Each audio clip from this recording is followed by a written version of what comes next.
ओम श्री गणेशाय नमः। ओम वक्रतुंड महाकाय कोटिसूर्यसमप्रभ निर्विघ्नं कुरु मे देव सर्वकार्येषु सर्वदा। ओम गजाननं भूतगणादिसेवितं कपित्थजम्बूफलचारुभक्षणं उमासुतं शोकविनाशकारकं नमामि विघ्नेश्वरपादपङ्कजम्। नमो देव्यै महादेव्यै शिवायै सततं नमः। नमः प्रकृत्यै भद्रायै नियताः प्रणतास्मताम्। ॐ गणेशाम्बिकाभ्यां नमः। मंगलं भगवान् विष्णु मंगलं गरुडध्वज मंगलं पुंडरीकाक्षो मंगलायतनो हरि। कर्पूरगौरं करुणावतारं संसारसारं भुजगेन्द्रहारं सदा वसन्तं हृदयारविन्दे भवं भवानी सहितं नमामि।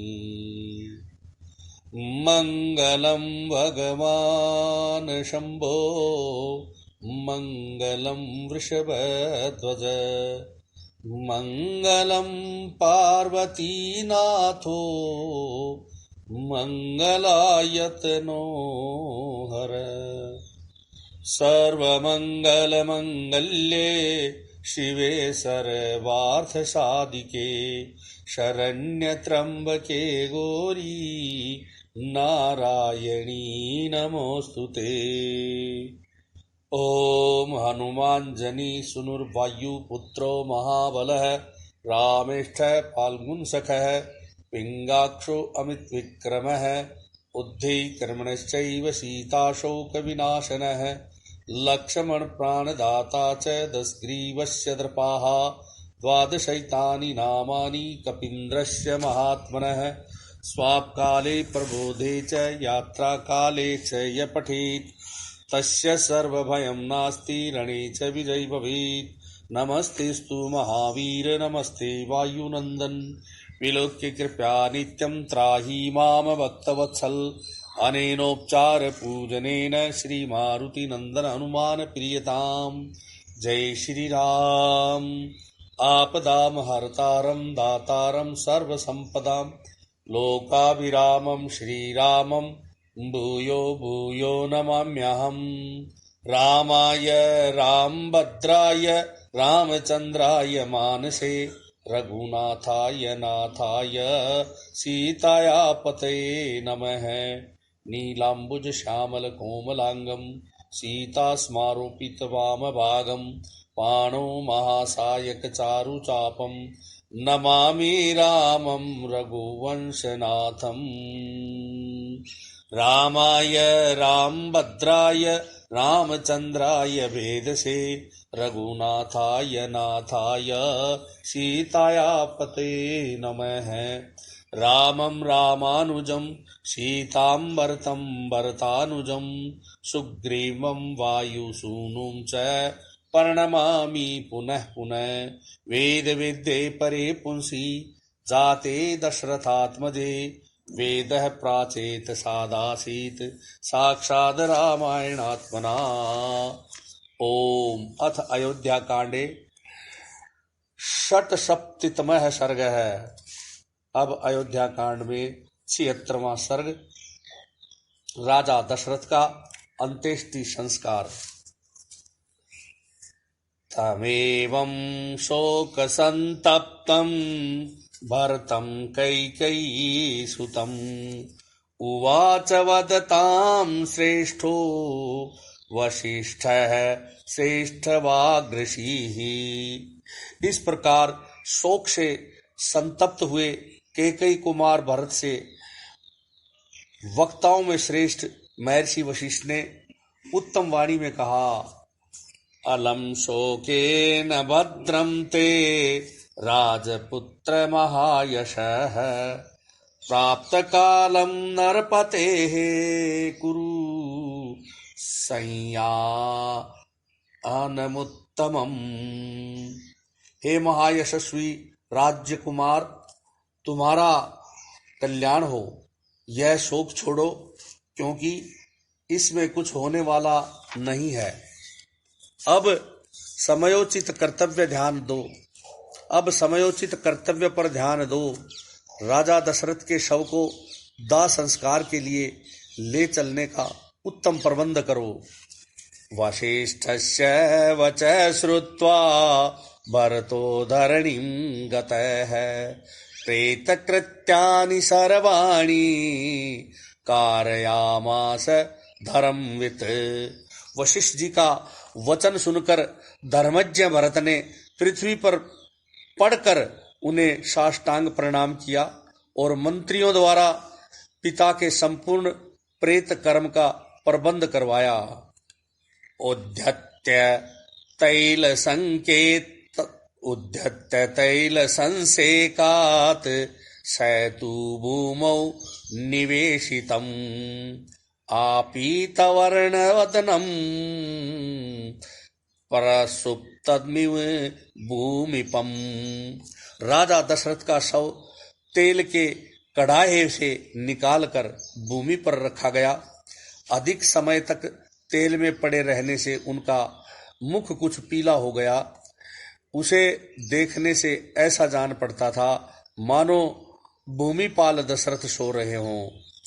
संवेश्य शयने चाग्रे नाना रत्न परिष्कृते ततो दशरथं पुत्रो विललाप सुदुखितः है।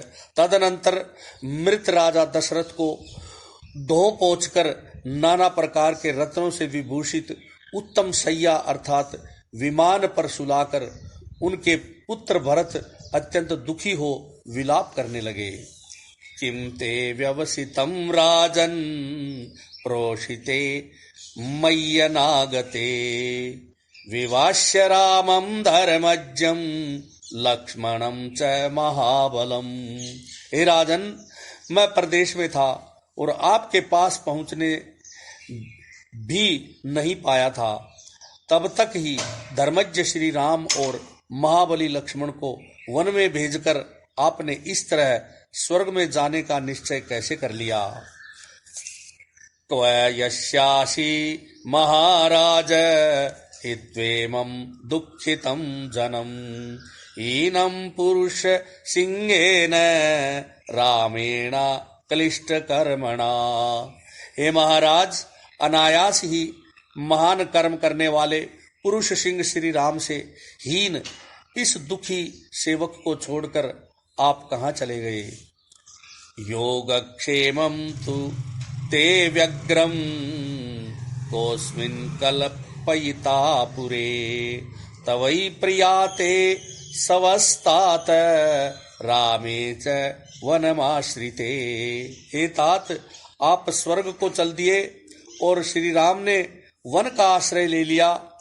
ऐसी दशा में आपके इस नगर में निश्चिंतता पूर्वक प्रजा के योगक्षेम की व्यवस्था कौन करेगा। विद्वा पृथ्वी राजस्त्वया विद्वा पृथ्वी राजंस्त्वया हीनान राजते हीन चंद्रेव रजनी नगरी प्रतिभाति माम। हे राजन, आपके बिना यह पृथ्वी विधवा के समान हो गई है, अतः इसकी शोभा नहीं हो रही है। यह पुरी भी मुझे चंद्रहीन रात्रि के समान श्रीहीन प्रतीत होती है। एवं विलपमानं तं भरतं दीनमानसम् अब्रवीद वचनं भूयो वसिष्ठस्तु महामुनिः। इस प्रकार दीनचित्त होकर विलाप करते हुए भरत से महामुनि वशिष्ठ ने फिर कहा, प्रेत कार्याणि यान्यास्य कर्तव्यानि विशाम्पतेः तान्यव्याघ्रं महाबाहो क्रियताम विचारितम। हे महाबाहो, इन महाराज के लिए जो कुछ भी प्रेत कर्म करने हैं उन्हें बिना विचारे शांत चित्त होकर करो। यथेचित भरतो वाक्यम वसिष्ठस्याभिपूज्य तत् ऋत्विक्य पुरोहिताचार्याम् अस्तवरया मास सर्वशः। तब बहुत अच्छा है कहकर भरत ने वशिष्ठ जी की आज्ञा शिरोधार्य की तथा ऋत्विक, पुरोहित और आचार्य सबको इस कार्य के लिए जल्दी करने को कहा। ये त्वग्नयो नरेन्द्रस्य अगन्यागाराद बहिष्कृताः ऋत्विग्भार्या जकैश्चैव ते यन्ते यथा विधि। राजा की अग्निशाला से जो अग्नियां बाहर निकाली गई थी उनमें ऋत्विजों और यज्ञकों द्वारा विधि पूर्वक हवन किया गया। शिबिकायाम अथारोप्य राजानम गतचेतनम बाष्पकंठा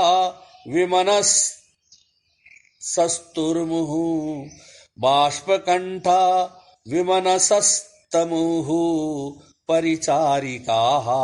तत्पश्चात महाराज दशरथ के प्राणहीन शरीर को पालकी में बिठाकर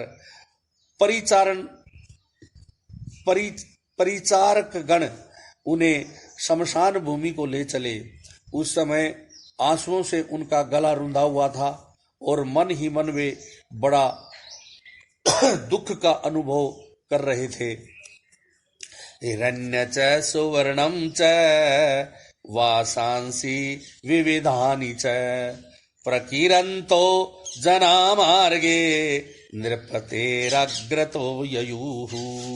मार्ग में राजकीय पुरुष राजा के शव के आगे आगे सोने चांदी तथा भांति भांति के वस्त्र लुटाते चलते थे।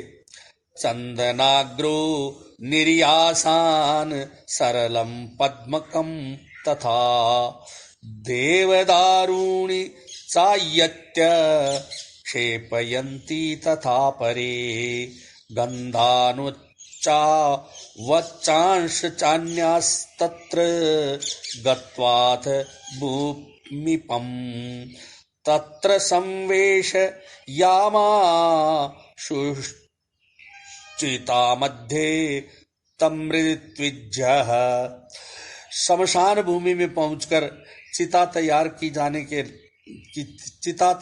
जाने लगी। किसी ने चंदन लाकर रखा तो किसी ने अगर कोई गुगुल तथा कोई सरल पद्मक और देवदारू की लकड़ियां ला लाकर चिता में डालने लगे। कुछ लोगों ने तरह तरह के सुगंधित पदार्थ लाकर छोड़े। इसके बाद ऋत्विजों ने राजा के शव को चिता पर रखा।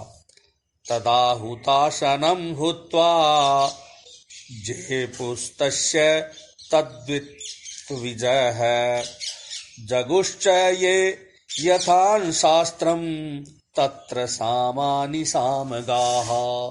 उस समय अग्नि में आहुति देकर उनके ऋत्विजों ने वेदोक्त मंत्रों का जप किया। सामगान करने वाले विद्वान शास्त्रीय पद्धति के अनुसार साम श्रुतियों का गायन करने लगे। शिबिकाभिश्च यानैश्च यथार्हं तस्य योषितः नगरान्निर्ययुस्तत्र वृद्धै प्रवृत्तास्तथा परासव्यं चापि तं चक्रुर ऋत्विजोऽग्नि चितं नृपम् स्त्रियश्च शोकसंतप्ताः कौशल्या प्रमुखास्तदा। इसके बाद चिता में आग लगाई गई। तदनंतर राजा दशरथ की कौशल्या आदि रानियां बूढ़े रक्षकों से घिरी हुई यथा योग्य शिबिकाओं तथा रथों पर आरूढ़ होकर नगर से निकली तथा शोक से संतप्त हो शमशान भूमि में आकर अश्वमेघांत यज्ञों के अनुष्ठाता राजा दशरथ के शव की परिक्रमा करने लगी। साथ ही ऋत्विजों ने भी उस शव की परिक्रमा की। क्रौञ्चेनामिव नारीणां निनादस्तत्र शुश्रुवे आर्तानां करुणं काले शोकशान्तीनां सहस्रशः। उस समय वहां करुण करंदन करती हुई सहस्रों शोकार्त रानियों का आर्तनाद कुर्रियों के चीत्कार के समान सुनाई देता था। ततोर्दन्तो विवशा विलप्य च पुनः पुनः यानेभ्य सरयूतीरम वतेरुर्नृपांगनाः। दाह कर्म के पश्चात विवश होकर रोती हुई वे राजरानियां बारंबार विलाप करके सवारियों से ही सरयू के तट पर जाकर उतरी। कृत्वोदकं ते भरतेन सार्धं निरपांगना मंत्री पुरोहिताश्च पुरं प्रविश्या अश्रुपरीतनेत्रा भूमौ दशाहं व्यनयंत दुःखम। भरत के साथ रानियों, मंत्रियों और पुरोहितों ने भी राजा के लिए जलांजलि दी। फिर सब के सब नेत्रों से आंसू बहाते हुए नगर में आए और 10 दिनों तक भूमि पर शयन करते हुए उन्होंने बड़े दुख से अपना समय व्यतीत किया। इत्यादि से श्रीमद् रामायणे वाल्मीकि आदि काव्ये अयोध्या कांडे 67वां सर्ग है। इस प्रकार श्री वाल्मीकि निर्मित आर्ष रामायण आदि काव्य के अयोध्या कांड में 76वां सर्ग पूरा हुआ। 67वां सर्ग है। भरत का पिता के श्राद्ध में ब्राह्मणों को बहुत धन रत्न आदि का दान देना, 13वें दिन अस्थि संचय का शेष कार्य पूर्ण करने के लिए पिता की चिता भूमि पर जाकर भरत और शत्रुघ्न का विलाप करना और वशिष्ठ तथा सुमंत्र का उन्हें समझाना। ततो दशाहे अतिगते कृतशोचो नृपात्मजः द्वादशे अहनी संप्राप्ते श्राद्ध कर्माण्य कारयत। तदनंतर दशा व्यतीत हो जाने पर राजकुमार भरत ने 11वें दिन आत्मशुद्धि के लिए स्नान और एकादशा श्राद्ध का अनुष्ठान किया। फिर 12वां दिन आने पर उन्होंने अन्य श्राद्ध कर्म अर्थात मासिक और सपिंडीकरण श्राद्ध किए। ब्राह्मणेभ्यो धनम रत्नम ददावन्नम च पुष्कलम वासांसी च महारहाणि रत्नानि विविधानि च वास्तिकं बहुशुक्लं च गाश्चापि बहुशस्तदा। उसमें भरत ने ब्राह्मणों को धन, रत्न, प्रचुर अन्य बहुमूल्य वस्त्र, नाना प्रकार के रत्न, बहुत से बकरे, चांदी और बहुतेरी गौवें दान की। दासांश्च यानानि वेश्मानि सुमहान्ति च ब्राह्मणेभ्यो ददौ पुत्रो राज्यस्तस्योर्ध्वदेहिकम्। राजपुत्र भरत ने राजा के पारलौकिक हित के लिए बहुत से दास दासियां, सवारियां तथा बड़े बड़े घर भी ब्राह्मणों को दिए। ततः प्राभात समये दिवसे चैत्रयोदशे विल्लाप महाबाहुर्भरत शोक मूर्छित है। तदनंतर 13वें दिन प्रातः काल महाबाहु भरत शोक से मूर्छित होकर विलाप करने लगे। शब्दा पिहित कंठश्च शोधनार्थम् उपागतः चितामूले पितुर्वाक्यम् इदमाह सुदुःखितः तात यस्मिन् निसृष्टोऽहम् त्वया भ्रातरि राघवे तस्मिन् वनं प्रवर्जिते शून्ये त्यक्तो सम्यम्हं तवया। उस समय रोने से उनका गला भराया था। वे पिता के चिता स्थान पर अस्थि संचय के लिए आए और अत्यंत दुखी होकर इस प्रकार कहने लगे, हे तात, आपने मुझे जिन ज्येष्ठ भ्राता श्री रघुनाथ जी के हाथ में सौंपा था, उनके वन में चले जाने पर आपने मुझे सूने में ही छोड़ दिया है। इस समय मेरा कोई सहारा नहीं है। यस्यागतेर्नाथायाः पुत्र प्रवारजितो वनम तामंबां तत्तात कौशल्यां तक्त्वा त्वं क्व गतो नृपः। हे तात, हे नरेश्वर, जिन अनाथ हुई देवी के एकमात्र आधार पुत्र को आपने वन में भेज दिया, उन माता कौशल्या को छोड़कर आप कहाँ चले गए। दृष्ट्वा भस्मारुणं तच्च दग्धास्थिः स्थानमण्डलम् पितुः शरीर निर्वाणं निष्टननं विषसादः। पिता की चिता का वह स्थान मंडल भस्म से भरा हुआ था। अत्यंत दाह के कारण कुछ लाल दिखाई देता था। वहां पिता की जली हुई हड्डियां बिखरी हुई थी। पिता के शरीर के निर्वाण का वह स्थान देखकर भरत अत्यंत विलाप करते हुए शोक में डूब गए। स तु दृष्ट्वा रुदनदीनः पपात धरणी तले उत्थाप्यमानः सक्रस्य यंत्रध्वज इवोच्छ्रितः। उस स्थान को देखते ही वे दीन भाव से रोकर पृथ्वी पर गिर पड़े, जैसे इंद्र का यंत्रबद्ध ऊंचा ध्वज ऊपर को उठाए जाते समय खिसक कर गिर पड़ा हो। अभिपेतुस्ततः सर्वे तस्यामात्यः शुचिव्रतम् अंतकाले निपतितं ययाति मृषयो यथा। तब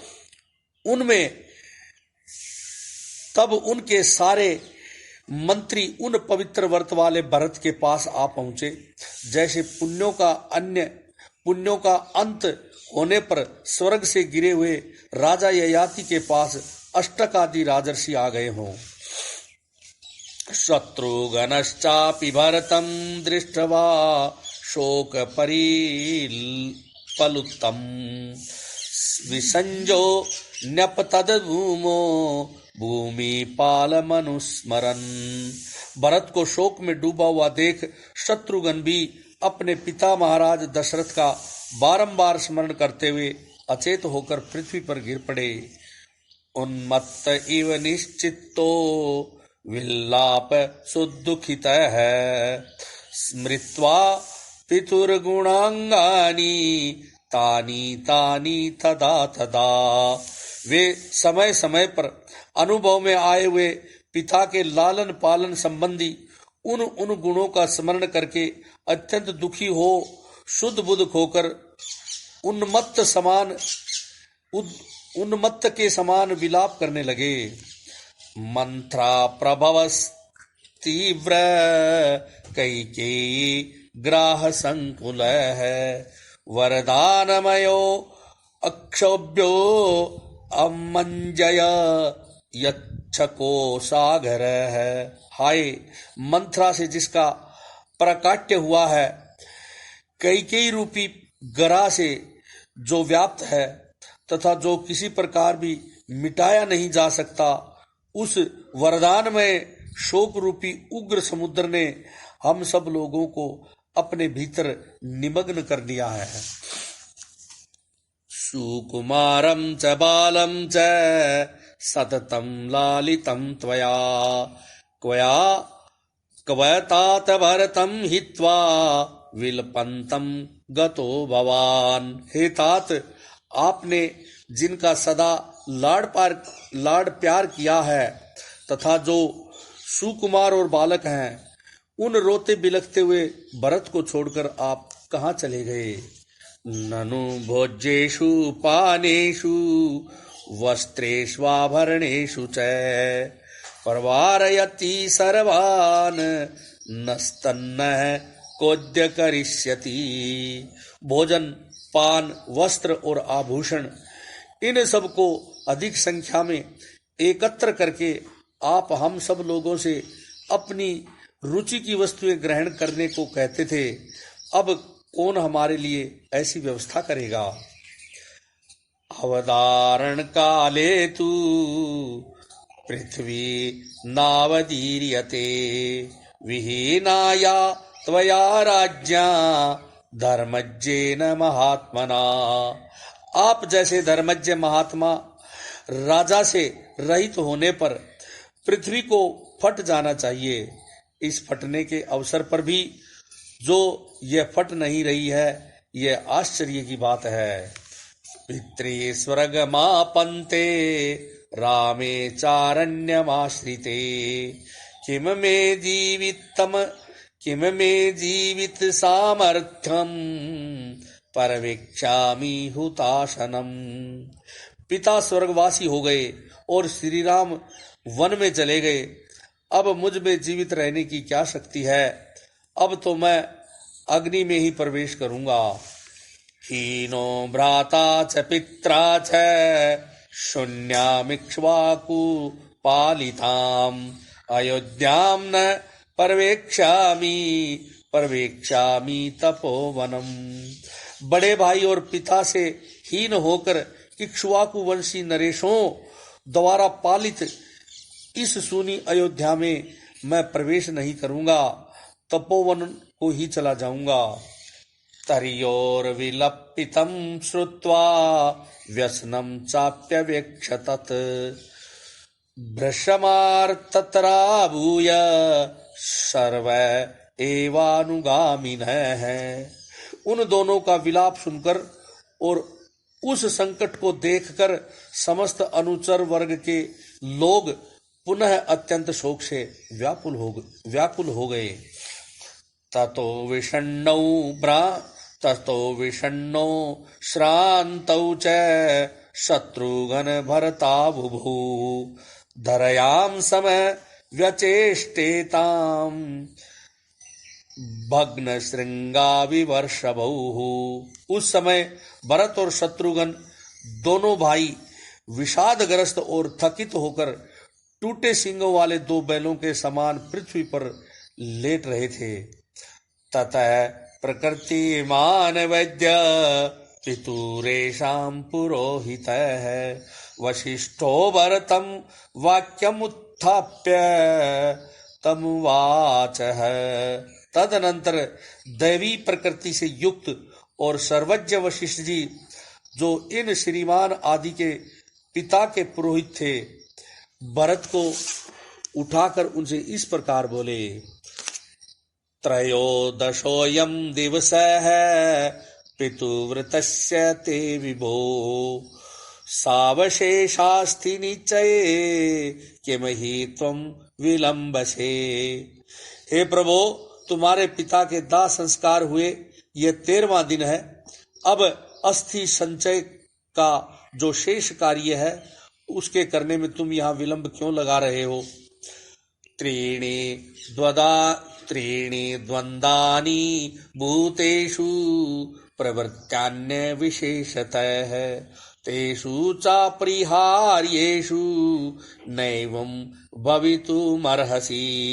भूख, प्यास, शोक, मोह तथा जरा मृत्यु, ये 3 द्वंद्व सभी प्राणियों में समान रूप से उपलब्ध होते हैं।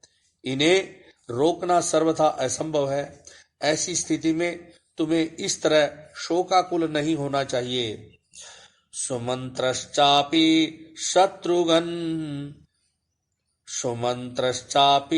शत्रुघ्नम् उत्थाप्याभि प्रसाद्य च श्रावायामास तत्त्वज्ञः सर्वभूत भवाभवो।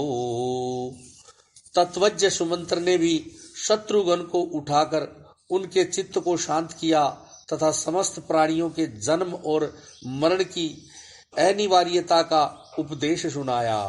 उत्थितौ तौ नरव्याघ्रो प्रकाशेते यशस्विनो वर्षात पपरली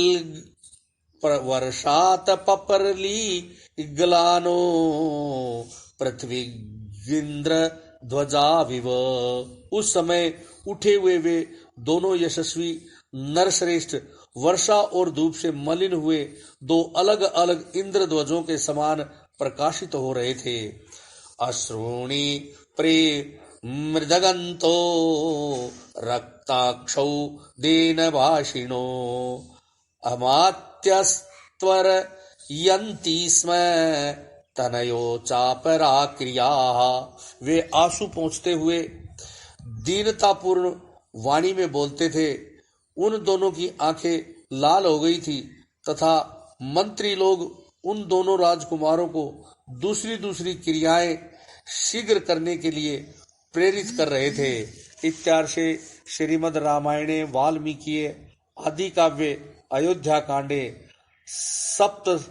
सप्तमः सर्ग है। इस प्रकार श्री वाल्मीकि निर्मित आर्ष रामायण आदि काव्य के अयोध्या कांड में 77वां सर्ग पूरा हुआ। जय श्री राम।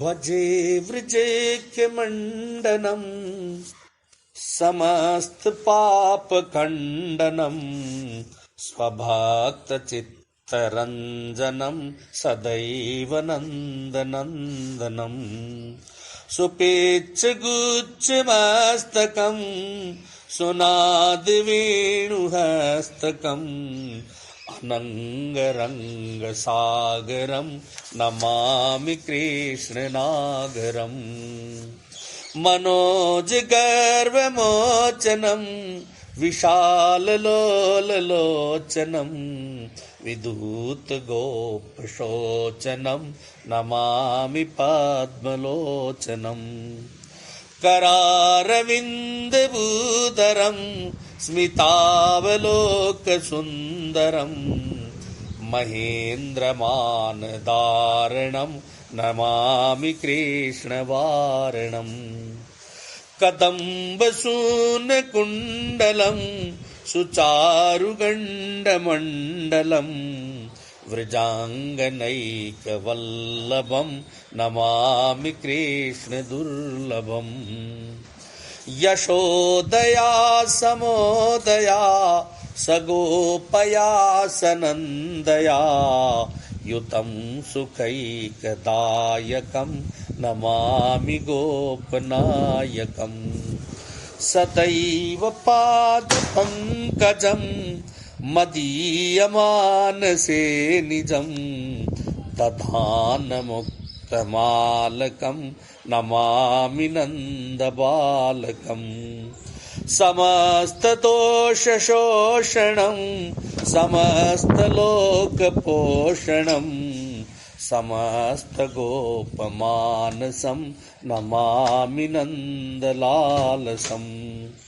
भुवो भरावतारकं भवाब्धिकर्णधारकं यशोमति किशोरकं नमामि चित्तचोरकं दृगन्तकान्तभङ्गिनं सदा सदालसङ्गिनं दिने दिने नवं नवं नमामि नन्दसम्भवम् गुणाकरं सुखाकरं कृपाकरं कृपापरं सुरद्वेषनीकन्दनं नमामि गोपनन्दनं नवीन गोपनागरं नवीन केलिलं पटं नमामि मेघसुन्दरं तडित्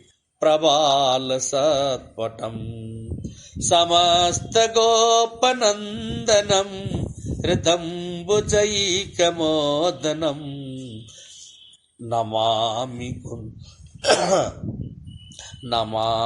कुञ्जमध्यगम् प्रसन्नभानुशोभनम् निकामकामदायकम् दृगन्तचारुशायकम् रसालवेणुगायकम्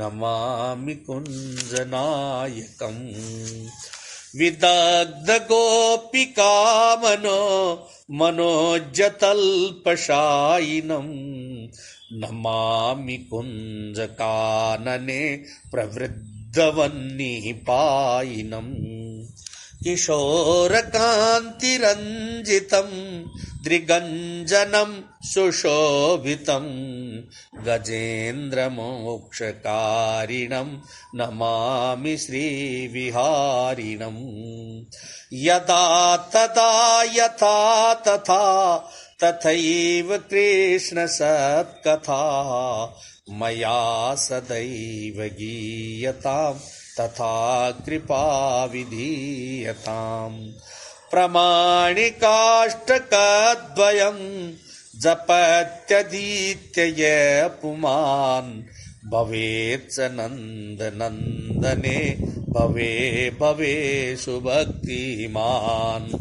इति श्रीमच्छङ्कराचार्य कृतम् श्री कृष्णाष्टकम् सम्पूर्णम्। ओम श्री परमात्मने नमः।